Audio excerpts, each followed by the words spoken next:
Hey, what's going on, everybody? Today is the 14th of June, 2024. We are halfway through this crazy year. And my name is Drake. Welcome to the Drake Martinez podcast. Today, we're going to be talking about this idea of, is America at war right now with itself? And I think we can best answer this question by reviewing the last 4 years, not just the recent events of the Trump conviction and the overall trajectory of how this year has gone so far, but also taking into account 2020 through 2024. And there's some sort of like magic number of 4 years of war. Like, if I remember correctly, this is like all the way into like Vietnam, that like the American Revolution was like 4 years. The American Civil War was 4 years. The American involvement in World War I was 4 years. And the American involvement in World War II was also 4 years. And then the Civil War was 4 years. Oh, I already mentioned that. But you guys get the idea. And Vietnam was the one, and I think actually Korean War was also 4 years. But, you know, Vietnam and the global war on terrorism wars were all, you know, very different. They were much, much longer wars. But the last 4 years, I think, shows that America is in a quasi-civil war. I think there really isn't much that we can do other than one side has to win and one side has to impose its will on the other. Is the way that I see it now. Or the country splits up. And, you know, there's like the liberal states of America and then there's like the United States of America, which, you know, one side would become a democracy, more of like a socialist democracy. And then the other side will be more or less like how the founding fathers had it set up and would, you know, maintain that status quo style of government and of a republic. And I think the only reason why there hasn't been like that kind of split is, one, like we've already sort of like gotten used to this idea of like the United States as it is now with the 50 states that we have. And the split isn't really like as geographical as it was during the American Civil War from 1861 to 1865. And I think that if it was pretty split evenly, like East and West, like North and South, that there already would have been a split. And then, and another thing that really prevents there from being like an all-out civil war is that the army, the United States Army and the United States military is already like very much a United States Army. Like there's people in the army from like all over the United States. And I don't know how it would work. Like, I know that like when the American Civil War first happened, like that was like the issue was like all of the generals that were from the South were like, yeah, well, you know what? Like we serve the United States Army, but you know, my country, like as Robert E. Lee said, is Virginia. You know, before this in the American Civil War, no one referred to the United States is. They referred to the United States are. So your state was your country, and then the federal government had a very loose and very small influence on your life back then, 1861, 1865. And this idea that like the federal government would force states to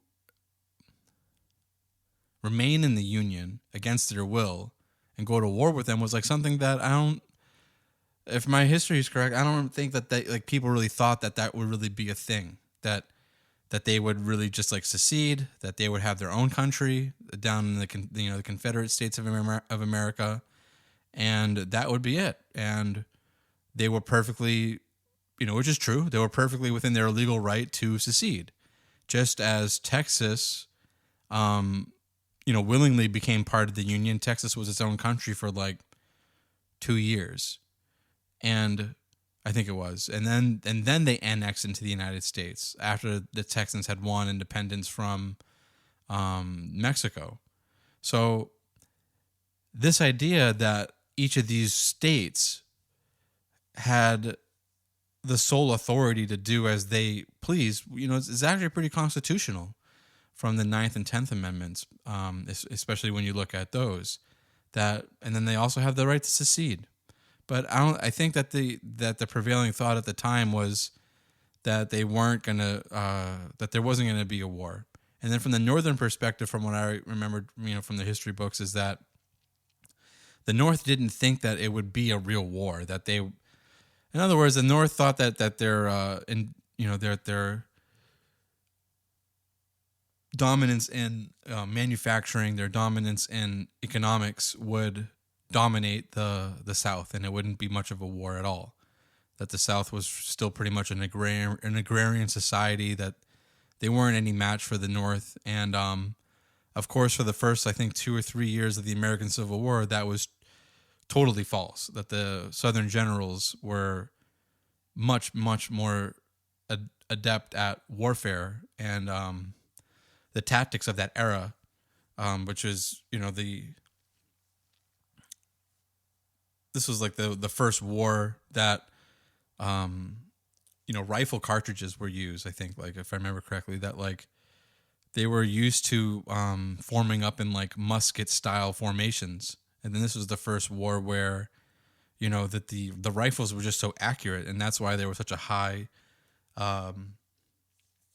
body count, of people being killed, death counts. And you start to see sort of the end of the American Civil War, that they have to get away from in that style of like formations, and they start actually going into like trench warfare towards the end of the American Civil War. But let's move on and like get back into this idea of, is America at war right now? And I think that we sort of are. And again, if it was a more neat way of like this side versus that side, then it might have already happened, or there would have already been the secession. That we're starting to see like counties are voting to break up.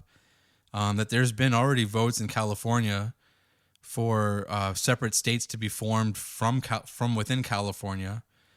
Those ideas have already happened. I know that Texas floats this idea of seceding like every 6 months, like ever since like Obama was president.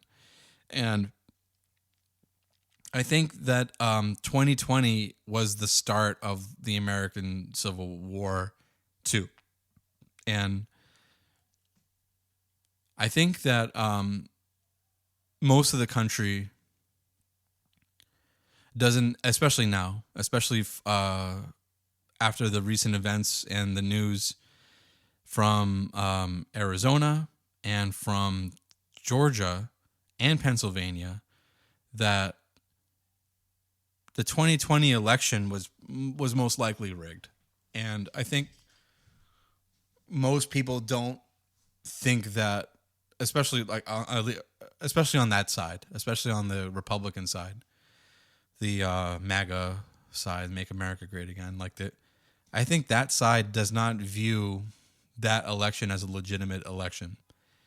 And of course, there's a lot of reasons like why people would think that, because it happened during the middle of a pandemic. And this whole idea of like mail-in ballots during that time was unheard of. And most countries don't view that as a valid form of voting, because there's so much room for error. I mean, think of how many things get lost in the mail. And the mail was probably running at like capacity that day or during that time, and there's just so much room for error. And then again, especially with the recent news of Arizona and Georgia, and there's so many reasons to question the legitimacy of the 2020 election. And I think a lot of people do. And when you start going down that road and you start thinking of like, okay, well, maybe this guy that's in the White House, the current president, is not a legitimate president. Maybe he's illegitimate. Maybe they did steal the election. And then on top of that, you have like the January 6th riot. And then you have this like disingenuous response to January 6th, where like, at the time of like on January 6th, 2020, on January 6th, 2021, I was not very interested in what was happening. I'm not saying I was disinterested in politics. Like I learned and was very acutely aware and up to speed on what was happening. Like I'd say from like 2013, like all the way to like 2018. And then to be honest with you, like when Trump became president, like there wasn't any new wars. There wasn't any like things happening in the world that really seemed like, okay, well, the only thing I remember being annoyed with him was that he betrayed the Kurds, after he had destroyed ISIS. But like whatever, he made good on his promise. He destroyed ISIS. The economy's doing really good. The country's, on the right track. It seems. There's no new wars. Like there's peace there's relative peace in the Middle East. ISIS got taken care of. There's no terrorist attacks. I don't remember any terrorist attacks during Trump's administration. I think there was just the Las Vegas shooting, if I remember correctly. I think that was during Trump's time. And like no one knew why that even happened. Like to this day, like no one's ever talked about that. But in any event, like there wasn't really much of a need for me to like really like be focused on what was happening. There wasn't really anything crazy happening at the border. There wasn't anything crazy happening around the world. He just seemed to be doing his thing. And I was like, all right, well, the man's doing his thing. I don't really need to look into it that much. And when 2020 came around, I think people that weren't part of like the Trump derangement syndrome were like more or less happy with what was going on, just like I was. And then the pandemic happened. And that just threw everything off. And again, like going back to January 6th, like there was that summer where like everything was getting burnt down, like all around the country. And it was just like a few months before with like the BLM riots and like all these things happened where all these cities were burned to the ground, or large swaths of the cities were burned down, and billions of dollars worth of damages. And like, you have one party that's like, yeah, that's a totally a great way of like protesting, and like people just need to let their voices be heard. It's like, bro, I thought we were in the middle of a pandemic, like why do people get to act like this?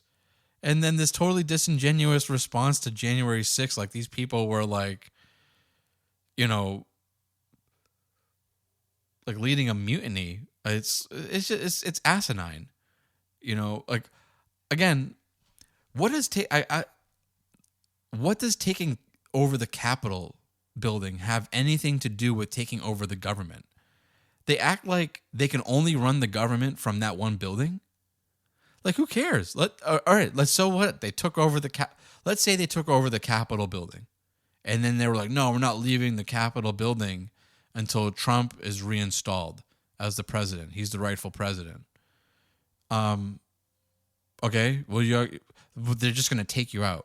Like, they're literally just going to send in, like, SWAT teams and then, like, take the people out. Like, that's occupying that building doesn't do anything.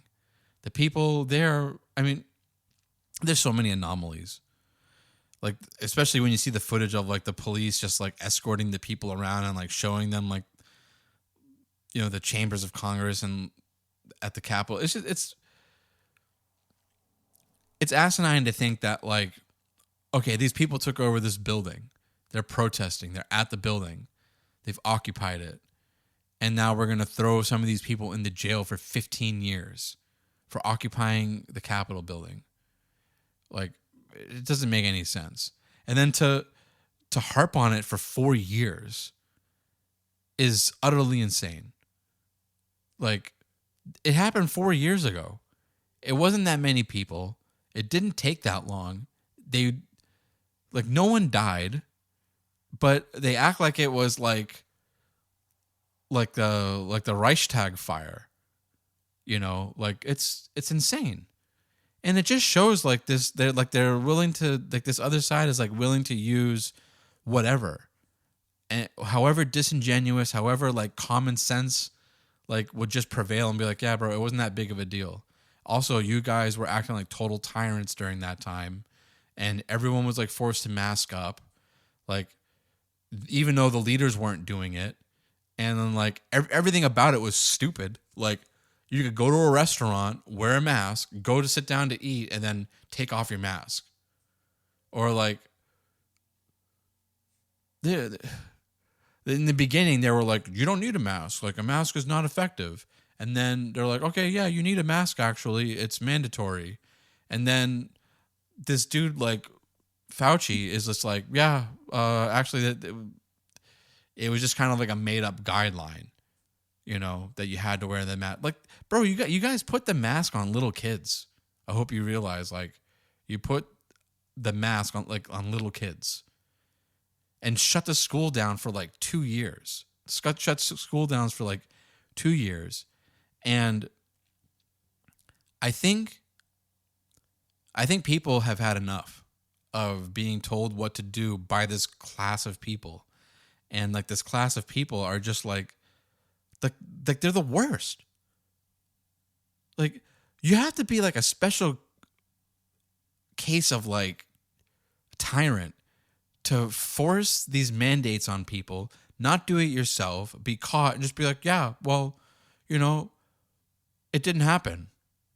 Gavin Newsom. And, I'm getting a little off track because I'm getting upset, just reflecting on it.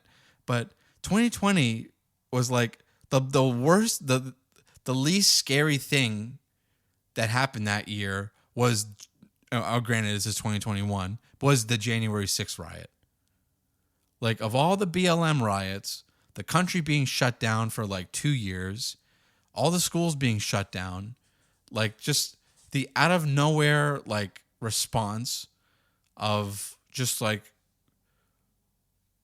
arbitrary measures of dealing with this random virus. And then you remember that when the virus how do people forget that this virus started in China? And then how did it become so widespread in the United States? If you remember correctly, it was because Trump tried to shut down travel. He was like, hey, this virus is from China. Let's shut down all the flights from China. And then Pelosi and Schumer were on the news hey, this is this is racist. It's we're here at the Chinese New Year event. We're showing our solidarity with the Chinese people here in New York or wherever they were. And there's nothing wrong with China. This just let them in. And Trump's like, no, this is a virus that's coming from China. And I'm pretty sure he put an executive order in to shut down the country from from international flights coming in. And the very simplest, Trump's response to the pandemic was just not that great. It was okay at best, but that still doesn't absolve the people that were saying and doing everything that we should not be doing, from shutting schools down to shutting down the economy, And I get that old people are at risk, but if old people are at risk, then they're the ones that should stay home. I mean, how about that? How about the group of people that are at risk of death?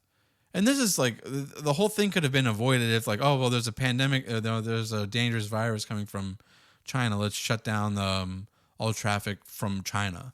Again, that's on Trump. Like, he could have signed an executive order to impose a travel ban. He should have done it a lot sooner, but it doesn't. It still doesn't. I'm saying it doesn't absolve all the people from from the way that they handled it.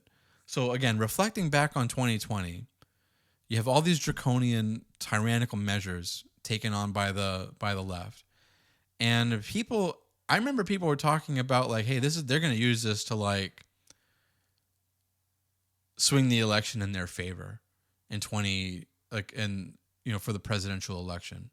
Like, they're going to use this pandemic and they're going to stuff ballots and they're going to use the mail-in voting to their advantage, and they're just going to cheat. And I remember just kind of thinking like, I doubt it. I think Trump's probably going to win, but if Biden wins, then like it's probably not going to be due to cheating.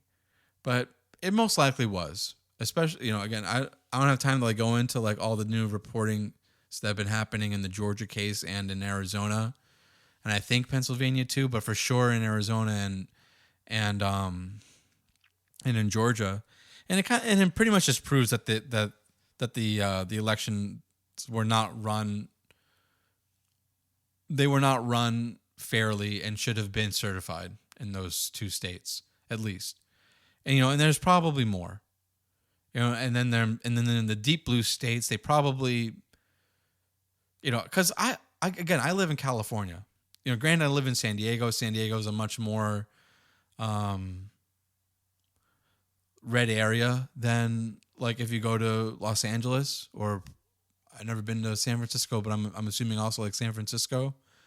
And like this area is like, got a lot of like military people. It's got a lot of people who are Christian, people who, wouldn't go for like leftist kind of style of governance, and I just don't see like a whole lot of support for Biden anywhere. I really don't. Like, I drive around the city, I see Trump flags, I see American flags, I see people waving like. There's a lot of flags here of people putting like arrest Fauci actually. So I think, going back to this question of like, are we in the middle of a civil war? I think we are. If I had to say yes or no, I would say yes. It's not geographical. So there's not going to be like armies like on one side versus another.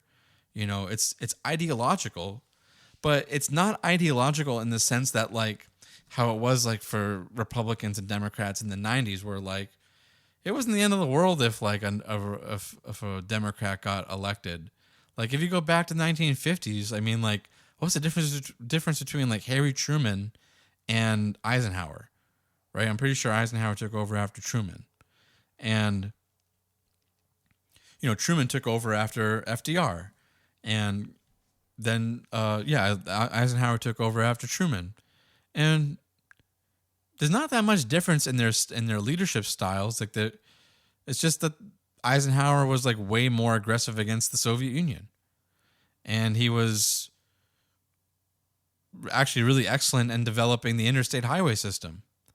But both sides back then, like, there wasn't such a stark contrast. There wasn't like areas in which they like really could not agree at all.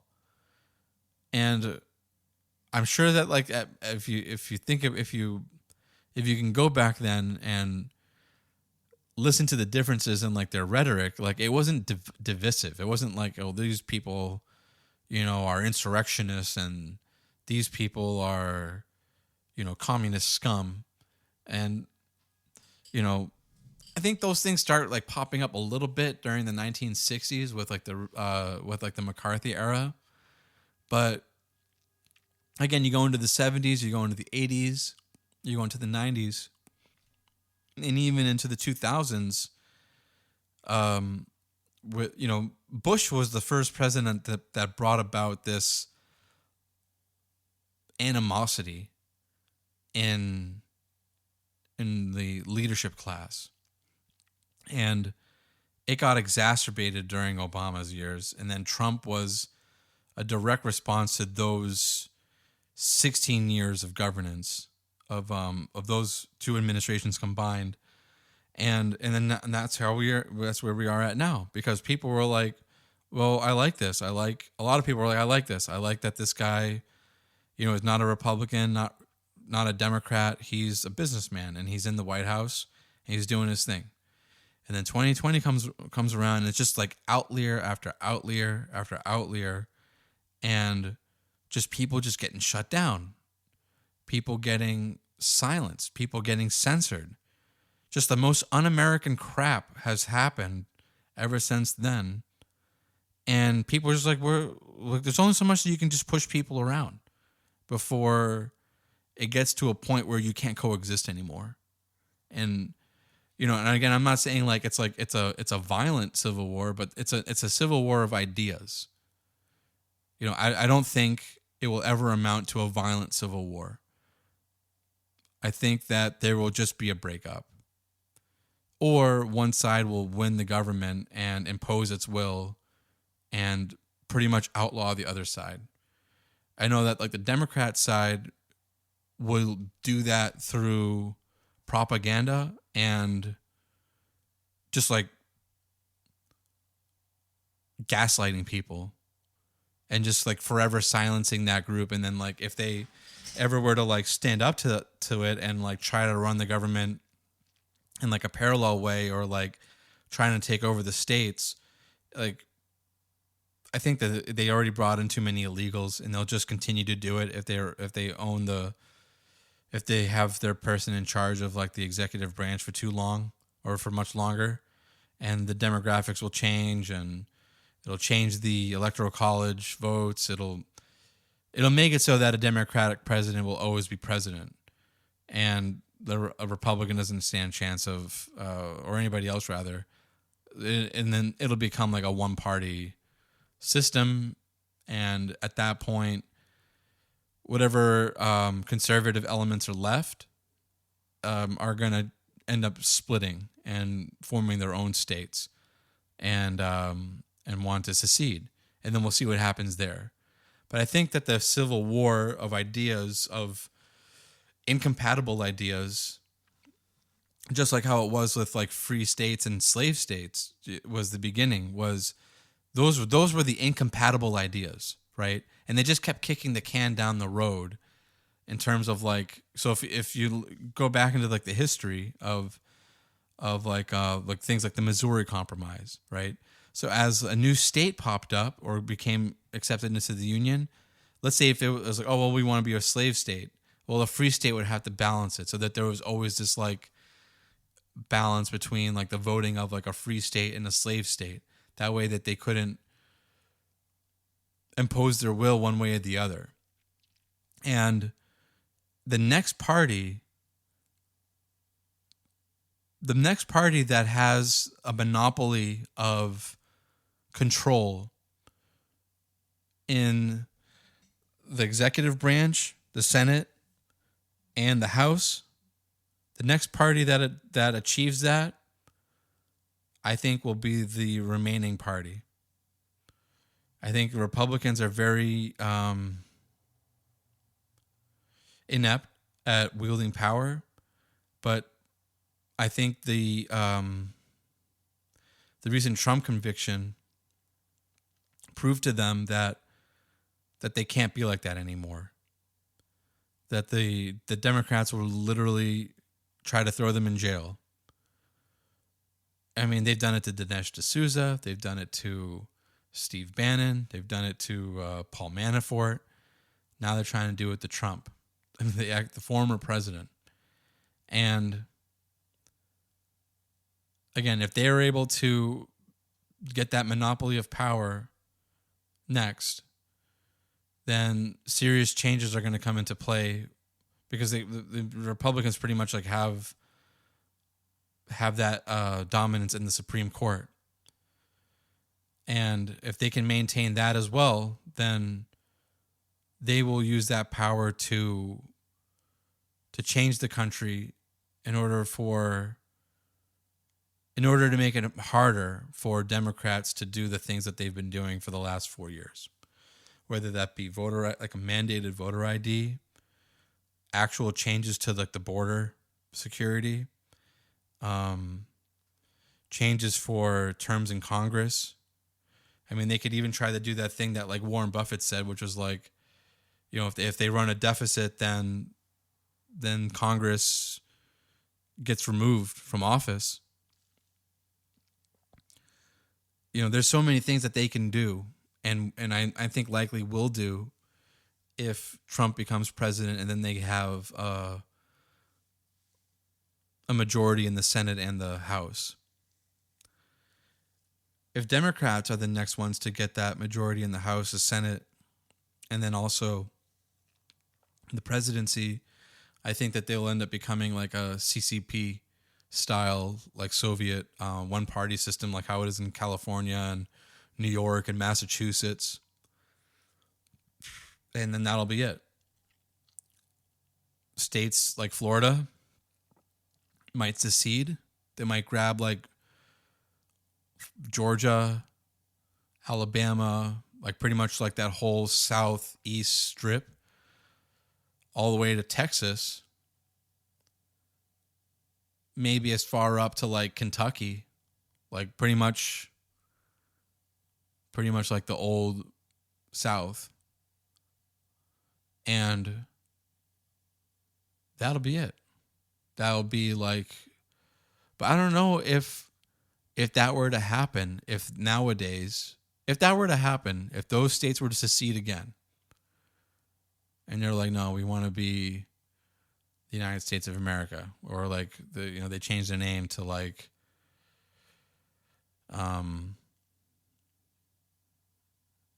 whatever. Maybe I don't know. I think it's probably United States of America, but they probably have to change the name to like to something. I don't know, but just whatever. If those states were to secede again and say we want nothing to do with this, with the federal government, we don't recognize it, and we're going our own way, and we're forming our own union. I don't know, what would happen to the military for people that are serving, and let's say their home of record is Florida, and they're like, you know what? Those states that have their citizens in the United States military, like what would what would happen there? Would they be forced out of the army, the United States Army? Like, would they be given an opportunity to choose which country they want citizenship in? All those kinds of things. Like, I think honestly that would be the best thing for the country is for the country to split. I think that the people that really like those ideas of governance, they should have it. They should have the open borders that they want. They should have, the free healthcare, the free this, the free that, the free, like the taxation on their rich. And then the other side gets what they want, and they get their own states to run, and we stop all the infighting and the targeting and the endless news cycle of, just constant barrage of, just ugly attacks on each other. I think it's over.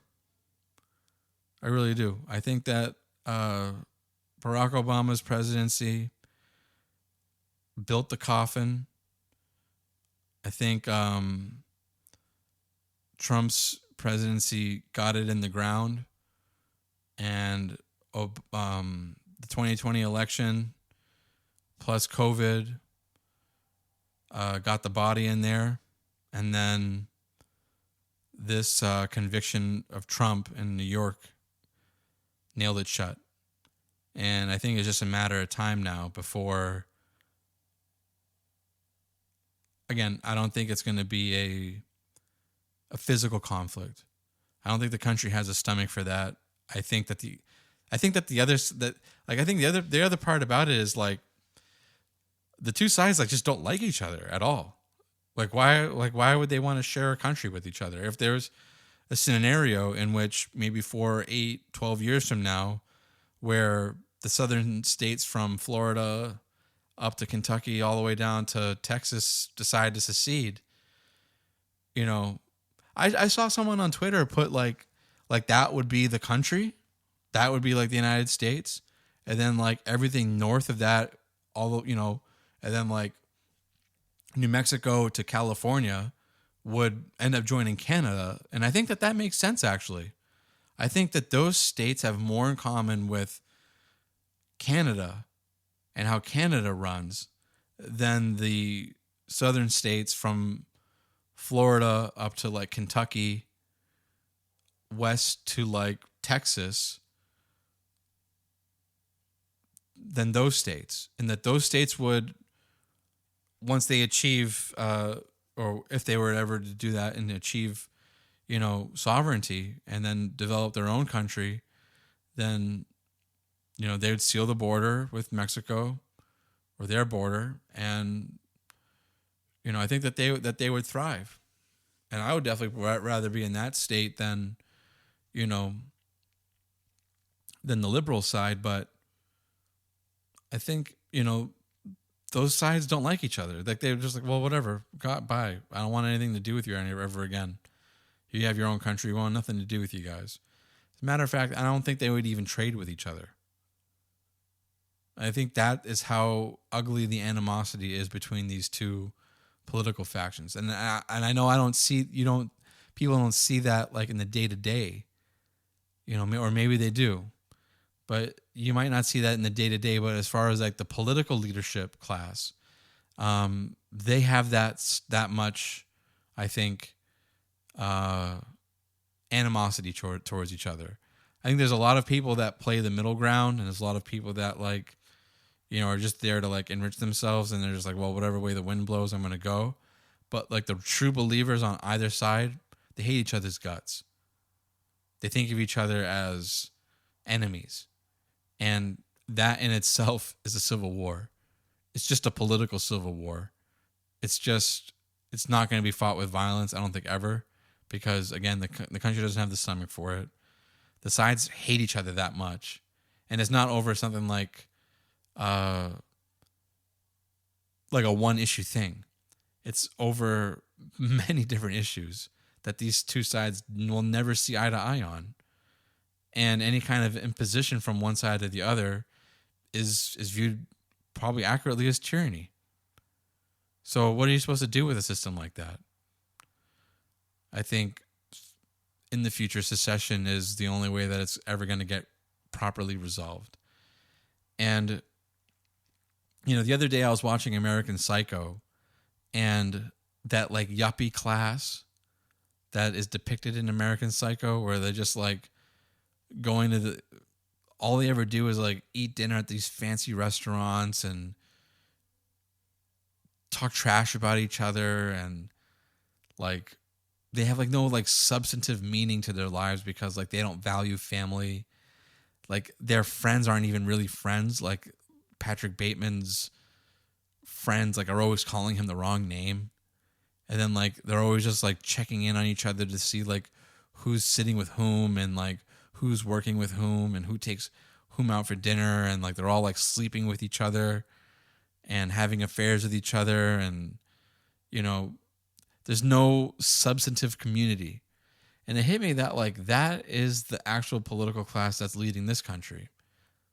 That yuppie model from the 90s, like they're just entrenched and they run the government and they run the media, and they have like turned it and weaponized it against the American people, and it's created these entrenched lines that it will never be able to go back to each other. And that's my opinion. I'd like to think that I'm wrong, but I think time will tell. And I guess we'll see where things go.